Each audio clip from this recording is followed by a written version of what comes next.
बिहार में संतों की जमात पड़ी थी और राजा का ऊंट पागल हो गया। पागल ऊंट खोपड़ी खा लेता है, मनुष्य को मार डालता है। और पागल ऊंट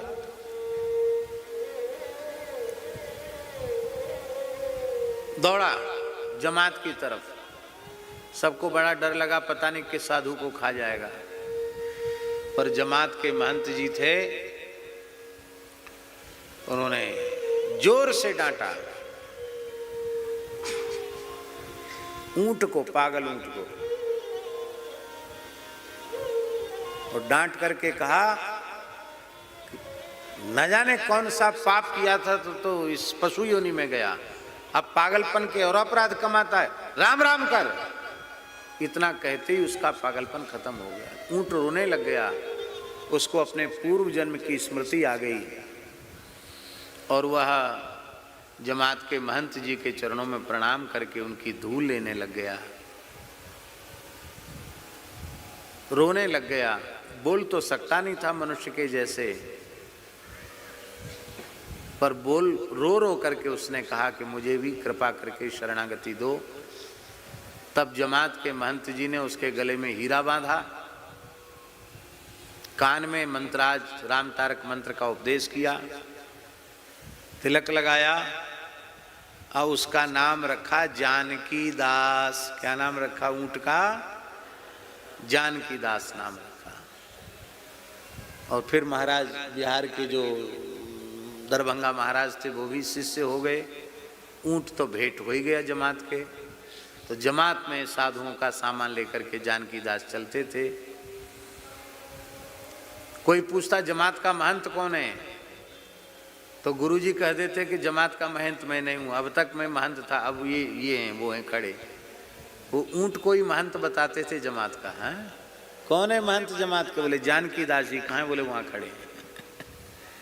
वो जानकी दास भी नित्य संत चरणामृत लेते थे और नित्य संतों का शीत प्रसाद ही पाते थे और दूसरी वस्तु पाते ही नहीं थे।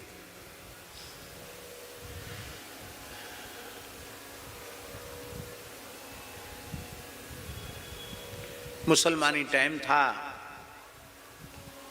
मुसलमान ने सोचा, नवाब ने, कि ये ऊंट तो बहुत बुद्धिमान ऊंट है, इसको पकड़ लिया जाए।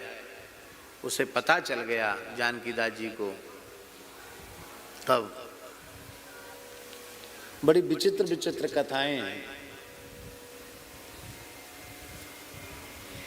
जानकी दास से कहा कुछ खा लो, कुछ खाया नहीं। उनको पता था ये दुष्ट आज हमको पकड़ने वाले हैं, कुछ नहीं लिया उन्होंने। ज़्यादा लोगों ने परेशान किया साधुओं ने, तो किसी साधु की चिलम थी, उसको एक पैर पटक के फोड़ दिया, पैर से चिलम को फोड़ दिया। तो महंत जी बोले कि आज जानकी दास नाराज हैं। महंत जी नाराज हैं, चिलम फोड़ दी, अब इनको छेड़ो मत। इसी बीच में म्लेच्छ आ गए पकड़ने के लिए। अब साधु बेचारे कहाँ झगड़ा करें, पर गंगा जी का किनारा था और जानकी दास ने कमर भर गंगा जी के जल में प्रवेश किया और वहीं भगवत स्मरण करते हुए अपने देह का विसर्जन कर दिया।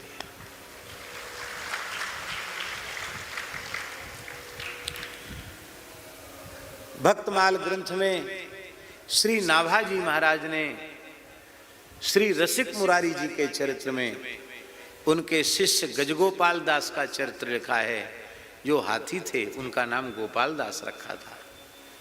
ये कहने का आशय हमारा यही है कि पशु योनि में पड़े हुए जीव भी संत की कृपा प्राप्त करके कल्याण के अधिकारी हो जाते हैं। फिर मनुष्य संत चरणाश्रय प्राप्त करके अपना कल्याण क्यों नहीं कर सकता?